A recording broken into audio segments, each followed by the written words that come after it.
Hello guys, welcome to this channel Future Nursing Officer. Today our topic is rubella. Rubella आज का हमारा topic रहने वाला है। रूबेला से बनने वाले वो सब सारे एमसीक्यूज हम लोग इस क्लास के अंदर डिस्कस करेंगे जो आपके आने वाले एग्जाम्स, किसी भी कम्युनिटी हेल्थ ऑफिसर एग्ज़ाम, साथ ही स्टाफ नर्स, नर्सिंग ऑफिसर और यूनिवर्सिटी एग्ज़ाम, सभी के पॉइंट ऑफ व्यू से हम लोग इस क्लास के अंदर डिस्कस करने वाले हैं। तो यहाँ पर स्टार्ट करते हैं हम लोग। कॉजेटिव ऑर्गेनिज्म क्या होता है? सबसे पहले तो रूबेला को दूसरा नाम क्या है? जर्मन मीजल्स के नाम से जानते हैं। किसके नाम से जानते हैं? German measles. और उसके अलावा 3 डे मीजल्स के नाम से भी जानते हैं। तो ये 3 नाम है रूबेला के, जर्मन मीजल्स, 3 डे मीजल्स या फिर आपके रूबेला। किसी भी नाम से आपके क्वेश्चन आ सकता है। अब बात आती है इसका कॉजेटिव ऑर्गेनिज्म क्या है। तो कॉजेटिव ऑर्गेनिज्म की बात करें तो रूबेला का कॉजेटिव ऑर्गेनिज्म होता है रूबेला वायरस। क्या होता है? रूबेला वायरस, जो कि टोगा फैमिली से बिलोंग करता है। ये आपसे कभी भी नहीं पूछा जाएगा कि ये कौन सी फैमिली से बिलोंग करता है, लेकिन फिर भी आपको पता होना चाहिए। आपको रूबेला वायरस होता है जो कि किससे, टोगा फैमिली से बिलोंग करता है रूबेला। इंक्यूबेशन पीरियड की बात करें तो इसका जो इंक्यूबेशन पीरियड है वो आपके 14 से 21 दिन आपका इसका इंक्यूबेशन पीरियड होता है। और इसका एवरेज देखें तो एवरेज अगर आपसे पूछा जाए एक वैल्यू में तो 18 डेज होगा। कितना होगा आपके? 18 डेज। ओके, नेक्स्ट आता है आपके कम्युनिकेबल पीरियड। कम्युनिकेबल पीरियड यहाँ पर 1 week before and 1 week after appearing of symptoms। यानी कि इसका जो कम्युनिकेबल पीरियड रहने वाला है 1 वीक पहले और 1 वीक बाद तक ये स्प्रेड कर सकता है अपना इन्फेक्शन। तो उसके बाद आता है आपके mode of transmission. Mode of transmission के अंदर नेजोफेरेंजियल हो सकता है, नेजोफेरेंजियल ट्रांसमिशन हो सकता है। नेजोफेरेंजियल ट्रांसमिशन कैसे? नेजोफेरेंजियल सिक्रेशन से हो सकता है,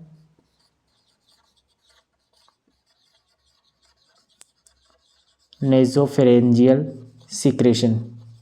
नेजोफेरेंजियल यानी जो नेजल से सिक्रेशंस आ रहे हैं नेजल से, उनके थ्रू इसका ट्रांसमिशन स्प्रेड हो सकता है रूबेला का। किससे? नेजोफेरेंजियल सिक्रेशन से।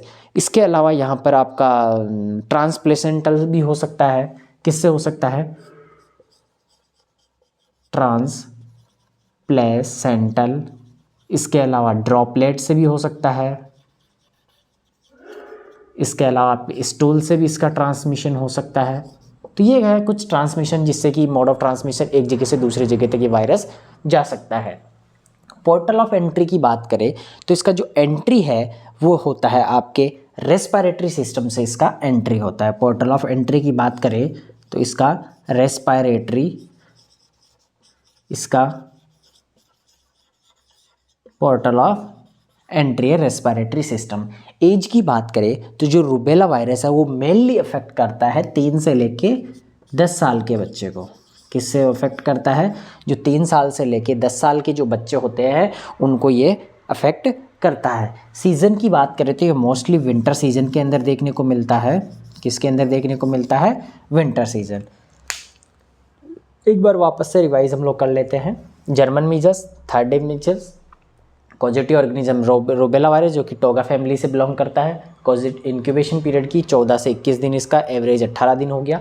इसके अलावा communicable period 1 week before to the 1 week after of appearing of the symptoms. इसके अलावा आपके मोड ऑफ ट्रांसमिशन में नेजोफेरेंजियल जो नेजल से सिक्रेशंस हो रहे हैं उनसे आपका इसका ट्रांसमिशन हो सकता है। ट्रांसप्लेसेंटा के थ्रू इसका ट्रांसमिशन हो सकता है, ड्रॉपलेट हो सकता है, स्टूल के थ्रू इसका ट्रांसमिशन हो सकता है। इसके अलावा इसकी जो ब्लड से भी इसका ट्रांसमिशन हो सकता है। स्टूल के अलावा ब्लड से भी इसका ट्रांसमिशन हो सकता है। और पोर्टल ऑफ एंट्री की बात करें तो रेस्पिरेटरी सिस्टम से इसका पोर्टल ऑफ जो इन्फेक्शन है वो एंटर होता है रेस्पिरेटरी सिस्टम से। एज की बात करें तो 3 to 10 ईयर्स। उसके बाद आता है सीजन विंटर। अब बात आती है इसके बाद नेक्स्ट साइन एंड सिम्टम्स की। तो बात करते हैं यहाँ पर इसके साइन एंड सिम्टम्स की। तो इसके साइन एंड सिम्टम्स के ऊपर आपसे एग्जाम के अंदर डेफिनेटली क्वेश्चन पूछा जाता है। तो साइन एंड सिम्टम्स की बात करें तो इसका प्री इरप्टिव स्टेज की जो साइन है वो इतने इंपॉर्टेंट नहीं है, लेकिन इसके जो इरप्टिव स्टेज की जो साइन एंड सिम्टम्स है वो बहुत ही ज़्यादा इंपॉर्टेंट है। जैसे कि प्री इरप्टिव स्टेज के अंदर आपका फीवर दिख रहा है। फीवर कौन से टाइप का होता है, यहाँ पर लो ग्रेड फीवर देखने को मिलता है। कोराइजा की बात करें तो कोराइजा भी इसके अंदर देखने को मिलता है। कोराइजा जो कि अपर रेस्पिरेटरी ट्रैक्ट उसका इन्फेक्शन है उसको कोराइजा बोलते हैं। सोर थ्रोट हो गया, कफ हो गया। कफ कैसा होगा, इसके अंदर कफ का जो पैटर्न होगा वो यहाँ पर आपके किसके अंदर देखने को मिलेगा, नहीं देखने को मिलेगा। किसके अंदर, रूबेला के अंदर। तो ये बहुत ही ज़्यादा इंपॉर्टेंट है। फीवर देखने को मिलेगा, कोराइजा, सोर थ्रोट, और जो कफ है वो यहाँ पर देखने को नहीं मिलेगा, नॉट सेन इन रूबेला।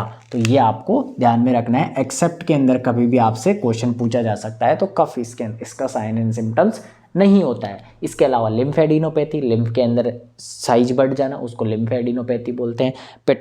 पटेची का मतलब क्या होता है, आपके जो रेड पिन पॉइंट क्या होते हैं, स्पॉट हो जाते हैं। Red pin point spot, red pin point spot कहाँ पर, ये हो जाता है पैलेट के ऊपर। पैलेट के ऊपर क्या होंगे आपके रेड पिन पॉइंट स्पॉट देखने को मिलेंगे। किसके अंदर, पेटेची किसके अंदर, pre eruptive stage of rubella sign and symptoms. अब बात आती है इरप्टिव स्टेज। इरप्टिव स्टेज के अंदर आपके दो चीज़ यहाँ पर आपको ध्यान में रखनी है। First that is rashes. Rashes किस टाइप के होते हैं, कब अपीयर होते हैं, तो वो यहाँ पर आपको पता होना चाहिए। देन इसके बाद एक साइन इसके अंदर देखने को मिलता है, उसको हम लोग क्या बोलते हैं, ब्लू मर्फी लीजन। क्या बोलते हैं, ब्लूबेरी मर्फी लीजन। ब्लूबेरी मर्फी लीजन क्या होता है, ब्लूबेरी मर्फिन स्किन लीजन। अब रेसेस किस टाइप के होते हैं, तो रेसेस का जो अपीयरेंस होता है फर्स्ट कहाँ पर होता है, फर्स्ट अपीयर ऑन फेस।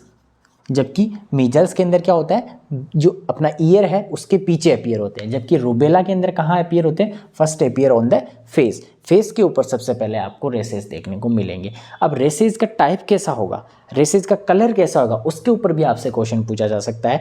तो अगर इसके कलर की बात करें तो पिंकिश कलर का ये देखने को मिलता है। कौन सा देखने को मिलता है, रेसेस का कलर पिंकिश, पिंक टाइप का। पिंक टाइप के रेसेस होंगे जो कि मैक्यूलो पेप्युलर रेसेस के नाम से भी हम लोग इसे बोल सकते हैं।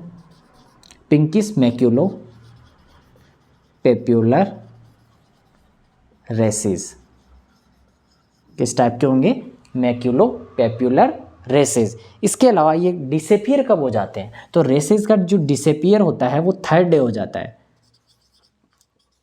डिसअपीयर ऑन थर्ड डे इसका डिसअपीयर हो जाता है। उसके बाद इसकी और भी जैसे देख सकते हैं, इसकी जो इम्यूनिटी है, अगर एक बार रूबेला हो गया तो ये लाइफ लॉन्ग इम्यूनिटी दे देता है।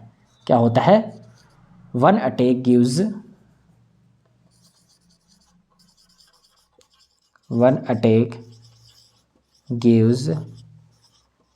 Life long immunity. इसके अलावा एक और साइन एंड सिम्टम्स मैंने बताया रेसेस के अलावा, ब्लू बेरी मर्फी स्किन लीजन। कौन सा हो गया, blueberry muffin skin lesion, blueberry muffin skin lesion. तो ये यहाँ पर इसके साइन एंड सिम्टम्स है। अब बात करते हैं इसके अलावा इसके कॉम्प्लिकेशंस कौन कौन से हो सकते हैं। तो कॉम्प्लिकेशन आपके सामने है। मोस्टली ये जो कॉम्प्लिकेशंस है वो यहाँ पर आपको देखने को मिलते हैं। थ्रोम्बोसाइटोपेनिक परप्यूरा देखने को मिलेगा। लेकिन इसके अंदर सबसे ज़्यादा इंपॉर्टेंट कॉम्प्लिकेशन के ऊपर क्वेश्चन यहाँ से पूछा जाएगा एग्जाम में। यहाँ ये क्या है कॉम्प्लिकेशन, रूबेला का जो सिम्टम्स है ये अगर प्रेगनेंसी के अंदर ये अगर हो गया तो उस सिचुएशन के अंदर आपके कंजेनिटल रूबेला सिंड्रोम कॉज कर देगा। क्या कर देगा, कंजेनिटल रूबेला सिंड्रोम। सिंड्रोम का मतलब क्या होता है, ग्रुप ऑफ सिम्टम्स, जिसके अंदर आपके पेटेंट डक्टस आर्टीरियोसस, पीडीए हो जाएगा जिससे कार्डियक मालफॉर्मेशन हो जाएगा, डीफनेस हो जाएगा, सुनेगा नहीं बच्चा, कैटरैक्ट है सॉरी,